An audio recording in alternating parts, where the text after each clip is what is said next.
Welcome to the one-on-one expert series.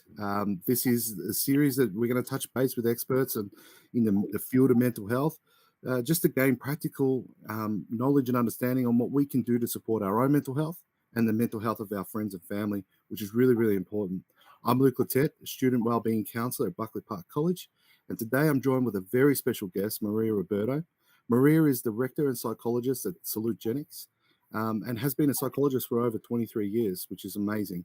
Maria does clinical work with individuals with a mission to transition people towards a state of flourishing, embedding respect, resilience, and resolve. And I really love that, actually. Maria also delivers practical workshops for teachers, CEOs, senior executives, HR representatives, sales and marketing professionals. Maria is also, and this is really important, Maria is also a nationally registered trainer for youth mental health first aid, which is absolutely important work. And without further ado, thank you so much for spending time with us, Maria. Welcome. Oh, thank you. Thank you, Luke. And thank you very much for the invitation and allowing me to spend some time, not only with you, but also your parent community and the community at large, which is a fantastic opportunity. So thank you. I'm excited about the conversation. Yeah, me too. I was sort of working out how we're going to go about this, and I know that we had conversations before, and just Mhm. I wish we had recorded the conversation we had over the phone. I know, I know.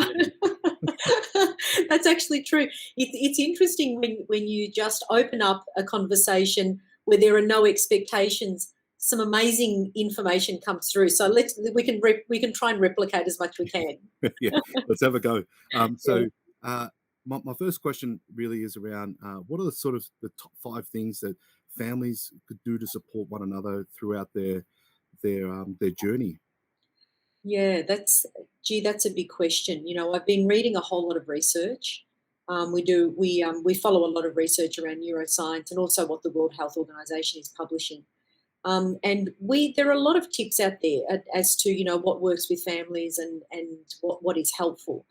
But I guess with the work that we're doing, there's a couple of things that we keep seeing come up, and that is um, at home during this time with blended spaces, and with space at home being overly negotiable. It's normally the loudest voice wins, really. Who has the biggest job to do and who has the most important job to do that sort of tends to own that space. And I think one of the things that is striking for us at the moment is that young people are finding it really hard to have a voice.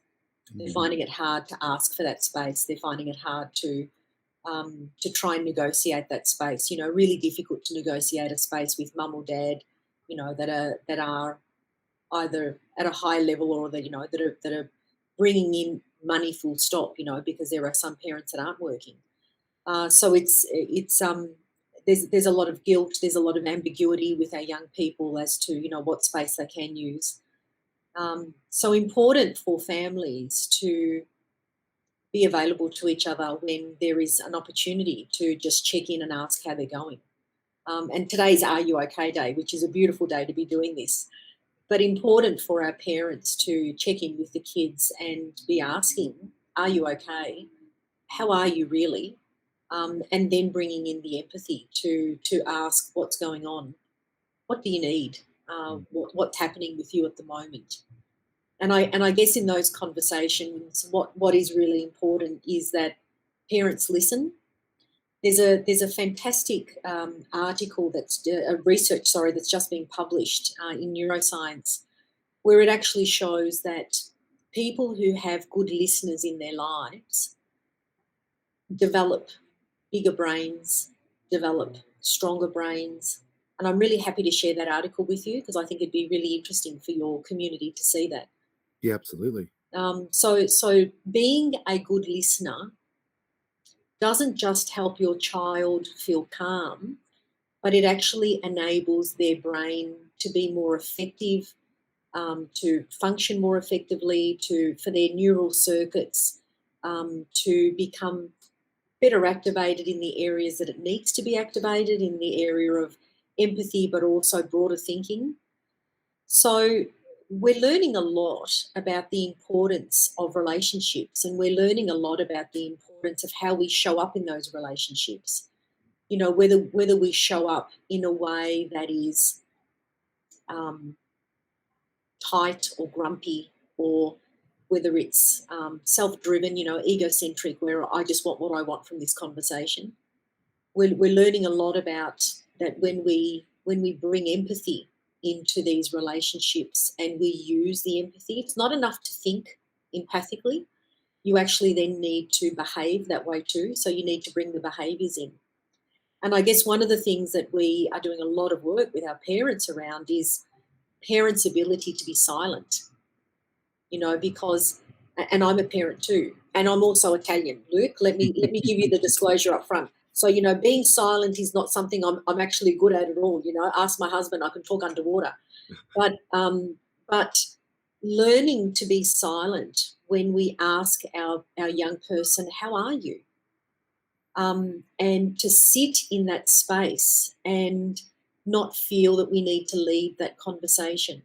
And sometimes our young people will go, yeah, fine, I'm fine, and they'll walk off, and that's okay. But it's important to repeat that question again and then again. Yeah, I really love one thing that I was sort of taught throughout my journey as a counselor was what does okay mean? Yeah, What yeah, does okay mean? Yeah, I'm okay. Yeah, okay. What does that mean? Tell me more about that. yes, yeah. Yeah. And that question of tell me more about that is so important, because it's what we call those connecting questions. You know, and a connecting question is how are you, how are you going, how are you feeling, and then they go okay. But then it's important to keep connecting. So, what does that mean? Tell me more about that. I can see that you're saying okay, but I'm sort of feeling it might be a bit different. I care about you. And so using the language of care, that, the signaling of the care becomes really important. And really what we're doing, Luke, is that we're starting to use what I call the currency of empathy. Hmm. And unless we start to exchange and use that currency of empathy, our young people don't feel like we are interested enough to want to know, or to want to care. So using some of that care language, I care about you. You're important to me. Even though as parents we think that our kids know that, the reality is they need to hear it. And it's something so simple, but it's something that we don't do because we're busy, because we're stepping over each other, we're yelling at each other. And, I've got parents saying, well, of course I care for him. I feed him, don't I? Does he know how much food he eats? No, and, boys get big. They do. They need to be fueled, but they also need to be seen, and they also need to be heard. And so one of the things is that we start to exchange, and use this currency of empathy, where we are present, we connect, we ask the questions, and then we tell them that we care. And so they sound so basic, but they are the first things that we ignore when we all become stressed, Hmm. and that we tend not to go back there, simply because we're so consumed with managing the distress. So Yeah, absolutely. managing the distress is important, but to what cost? And when we compromise our connection of care, then that compromise is significant. We don't see it; it's invisible. Yeah, absolutely. I really love what you're saying there. One point that sort of stands out for me is what although they are basic things, right, and things that we would generally take for granted, we don't understand the necessarily understand the power in what we're teaching our kids when we do those sorts of things, such as listening. I mean, I would imagine that when we start to listen to our kids, they build the capacity to be more reflective on what's happening for them. Yes, and when we start listening to our young people, our first response is to create a plan in our head that we are ready to give back so that we can fix their problem. And yet, that's the last thing that our young people need. What they need is exactly what you're talking about. They need that space to be reflective, and then to own that reflection, and also to own the ideas and the options that they come up with. You know, we are more likely to follow through on an idea we've come up with and not an idea someone else has given us. Yeah. Because then that idea doesn't belong to us, it belongs to them. So you're very right. And the language that we use with each other, that language of care, I can't emphasize that more. The words that we use with our young people will either escalate them or it will de-escalate. Mm. It will either raise their level of stress or it will allow them to um, um, calm and soothe into a space where, they feel secure. Yeah, soothing is a big one, isn't it? Yeah, Absolutely big one. And one thing that I wanted to ask you around that was because what we're talking about here essentially is how us as adults, us as parents, because it does extend beyond you being the parent for the kid or the child, whoever that is. It's you could be an uncle, you could be just a coach, you could be somebody of that nature to somebody and not really know the impact you're having to with that young person. The one thing I wanted to sort of ask you when we talk about modeling is we discussed this a couple of days ago around arguments and around power and authority. I wonder if you could expand a little bit more around what that kind of looks like. yeah. So, gee, this is a big discussion, Luke. There conflict is not a bad thing. In fact, conflict should be welcomed when it's done well. But what we see is that conflict in many families is actually done poorly.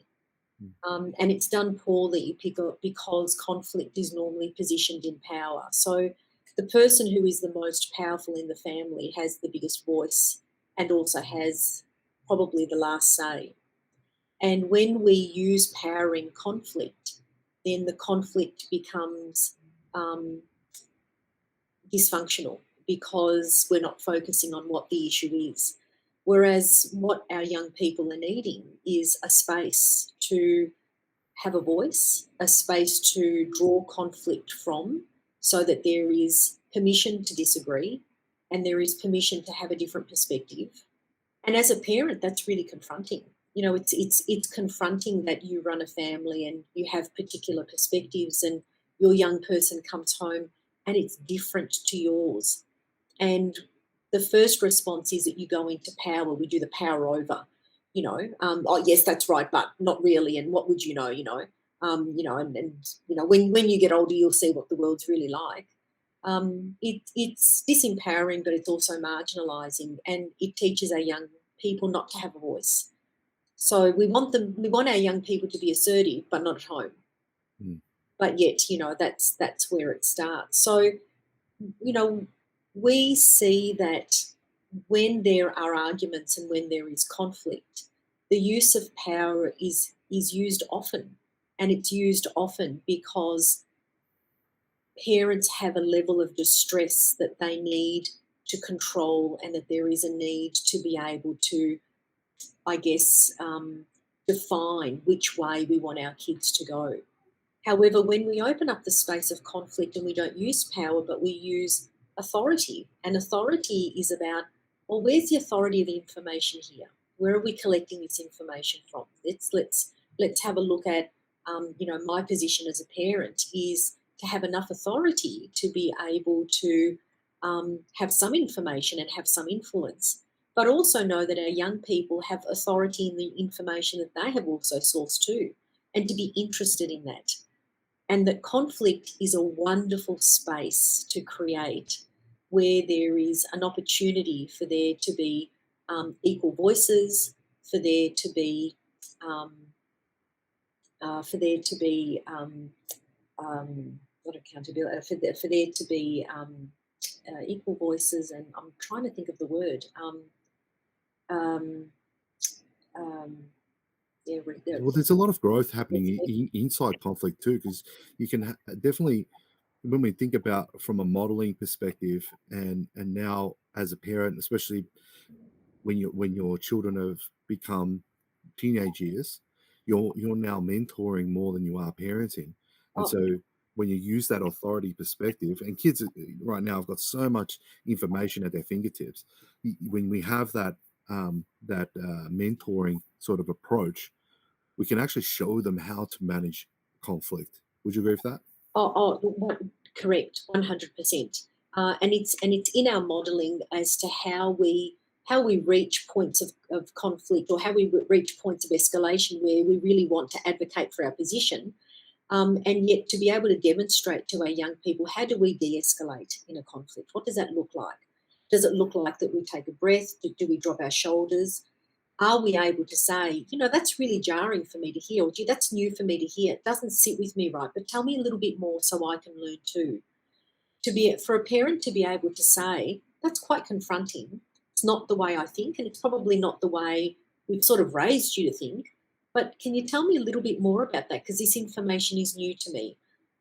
So that's authority. Yeah, that's to have authority over our own self-regulation, and to know that when we regulate ourselves as parents, what we are doing is that we are co-regulating with our young person. We are allowing them not just to see the model being used, but we're also calming their nervous system too. And there's a lot of research, as you would know, Luke, because you've been doing some wonderful work around this at Buckley Park.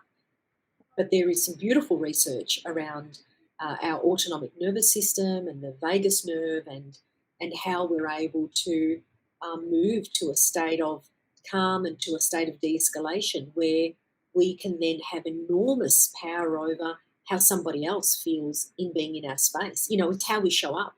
How we Mm. show up will describe what's going to happen. And it's those mirror neurons. I mean, we could talk about mirror neurons till the cows come home, but it's those mirror neurons, and how we tend to communicate with each other, like you said, with our nervous systems. And Yeah. we're going to show up being who you are. So if you're negative, you're rigid and worked up, absolutely, people around you are either going to make two choices. They're either going to match you or they're going to walk away. Yeah. Um, and I guess that's really one area that gets lost a little bit, doesn't it? It does. And I really like how you use the word that we either match you or that we walk away. That matching is what we call synchronization. Mhm. And that neural synchrony that happens between people. And we don't even have to be in each other's immediate space. Like, we could be over the internet, we could be over the phone. So the words that we use can either escalate us or can actually bring us down to calm. So it's not just how we also show up, but it's the language that we engage in, whether we engage in language that's catastrophic, or the language that is loaded with crisis, or that is loaded with urgency. And we're not doing that well at the moment. We're seeing in a lot of the clinical work that we are doing, where people are coming in so incredibly escalated about what's happening. And we have a right to be concerned, but to be constantly using language around escalation and crisis, and about lack of safety, a lot of that language can be moderated so that we just cope better. We don't have to suffer under this distress all the time. Yeah, and that's really huge, because it's not always external language that we're talking about here. It's internal language too. Would you agree with that? Oh, Luke, you and I should really we should be pouring a glass of wine, because I think there's a lot of synchrony going on. Our internal dialogue really has powerful um, a powerful part to play in how neurologically our brain responds. So there's this beautiful connected area in the brain that we call neural circuits. And neural circuits are when you have a whole lot of neurons that sort of are form part of a pathway. And so there is a neural circuit between our prefrontal cortex, and we know a lot about that sits at the front of our head, and for our rational reason, and our personality, and also our social capacity and attention, and our ability to move our focus, creative problem solving. That's where all that sits. All the really beautiful area that enables us to learn, to remember, to connect. There is a neural pathway, a neural circuit that leads from the front of our brain to the middle part of our brain. And the middle part of our brain, and Dr. Daniel Siegel says this beautifully. He talks about the hand brain, but the very middle part of our brain, which is called our limbic system, that's highly reactive. That's where emotion sits, and that's where that's what we call our fight or flight center. that limbic brain that is highly automated and highly reactive because it's so sensitive to the internal cues that we receive from our environment. That language acts as a cue. And so when we are using language that is heightened or language that is loaded with pessimistic words or language that is loaded in words that we normally use under threat, what that does is that it signals really quickly back to the limbic system and it alerts the brain that something is very wrong. Now, we just may be having heightened conversations, but if we're having these conversations and we're normalizing it, well, then we're actually triggering our kids' alert responses. And then we have a situation where our kids are constantly anxious and they don't know why. They don't know why that they're constantly anxious. Now, let me be clear. I'm not saying it's the parent's fault. I'm a parent too. But what I am saying is that in order to raise well-being, we also need to raise our language and our language of care, and also our language of connectedness and the words that we do use. So it's the external conversations that we're having, but when we do it to ourselves, that we're using language that really triggers us, then we need to stop and reflect on that language and be able to say, well, what are we going to do with this? Because this is unhelpful and it lands us in a bad place all the time. Yeah, absolutely. There was one question that got asked of me once a long time ago, and I really love this question because it was really difficult for me to answer at the time, and like I was all worked up, and then when it got asked of me, I'm like, I got nothing, and it was, so what now? What? So all that's happened. Now what? I really love that question because now you get an opportunity to, okay, yes, we can reflect on that and we can stay there for as long as we like, and we can trigger those parts of us because we're going to relive them if we reflect too much. But I love the fact that with the now what, we get to create what happens next. I really love that. That was a really difficult question for me to answer because I didn't know what that looked like, and I Well, didn't know the impact that was happening on my kids as well. can I tell you, I think you've answered that beautifully. I think by repeating the question and being able to give it some clarity, you've actually given it the answer, Yeah. and you place it in such a really beautiful way that it becomes so respectful. And I completely agree with you. It- you know, so what is about what's past, but now what is about what resources now can I use to make that different? So I don't want to repeat that. I don't want to go back and use the same as before because that didn't land me in a place where I was coping better. Mm. But the now what is being very aware of what those strategies are. And I want to talk to you about one particular strategy, which is pivotal when we are working with our clients clinically. Yep. So whether they are a young person or whether they are an adult, the strategy is the same because it doesn't change. Our brains have our internal working brain has very little concept of time. So whether you're 5, 15, 25, 35, 45, 55, 65, 75, 85, um, your brain remembers very, very quickly what your patterns are. One tool that we use clinically and is very, very powerful is that when we try and intervene with worry, and worry is one of the greatest predictors of anxiety. So when we worry a little bit and we're able to problem solve, then that becomes a functional response.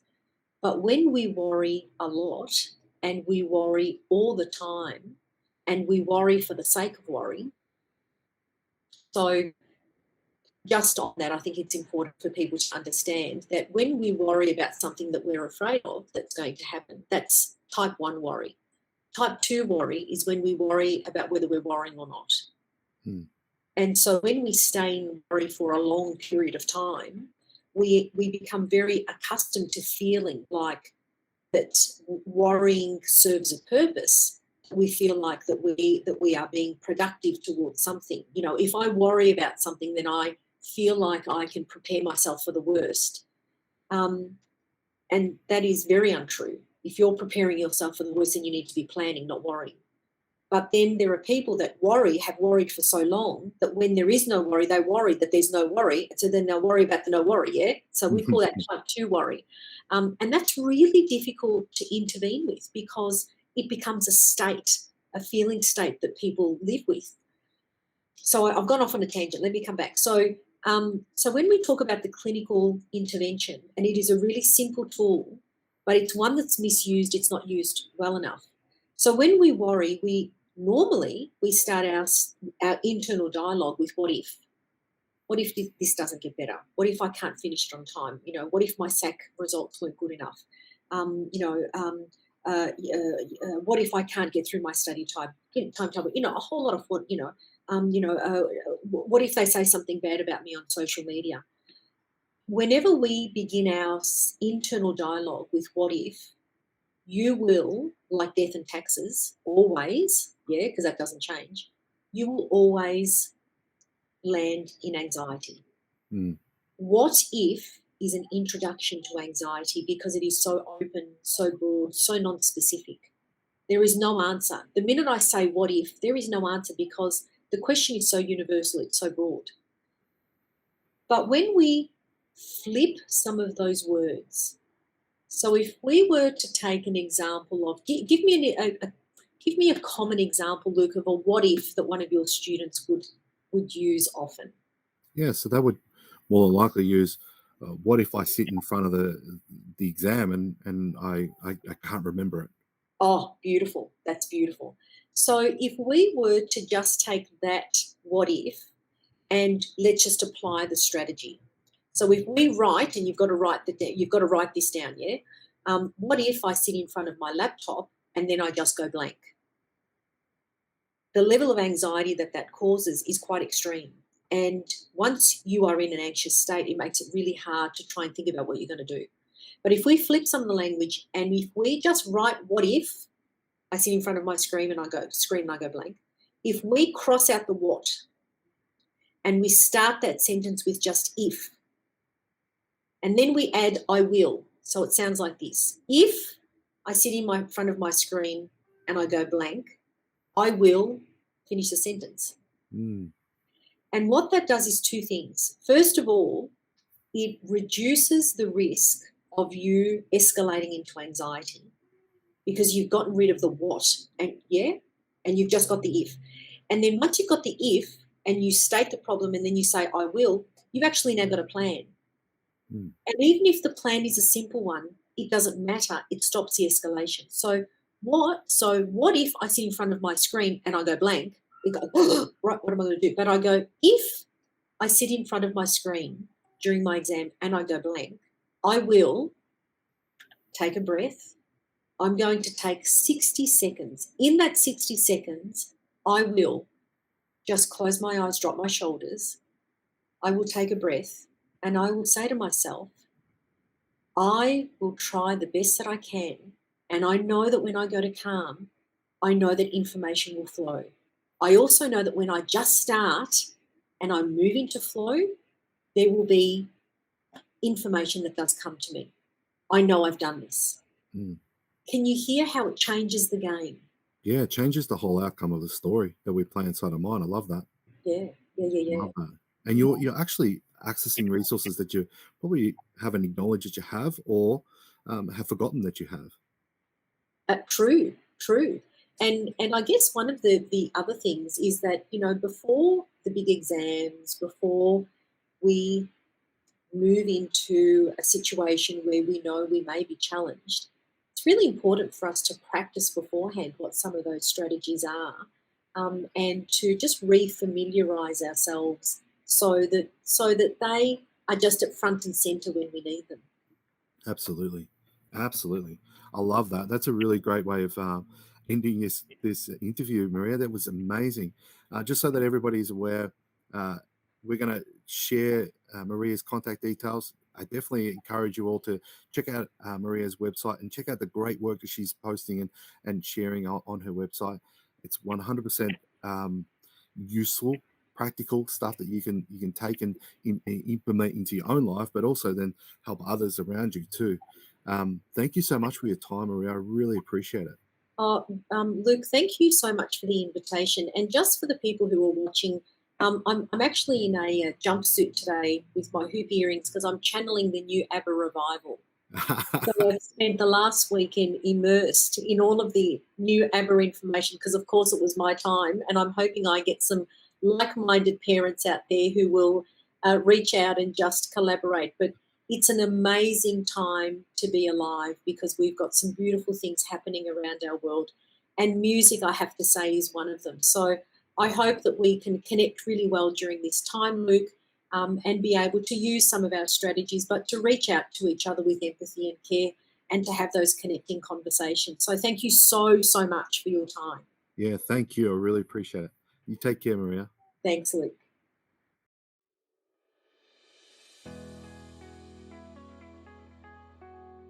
If you would like to learn more about the amazing work Maria does, check out the contact details on your screen now.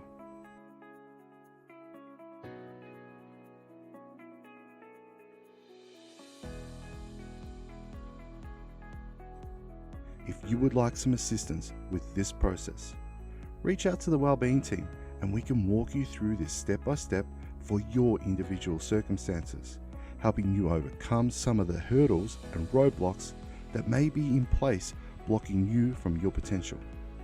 Take care and be safe.